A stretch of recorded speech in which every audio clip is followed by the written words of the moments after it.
মই বদৰুদ্দিন আজমল ইউডিএফৰ সভাপতি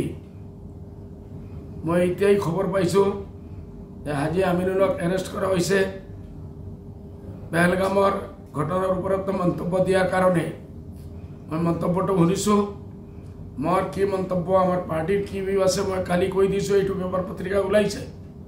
ইংলিছ পেপাৰতো ওলাইছে দিল্লীতো ওলাইছে অসমতো ওলাইছে এইটো যে মন্তব্য দিছে হাজী আমিনুলে বহুত দুৰ্ভাগ্যৰ কথা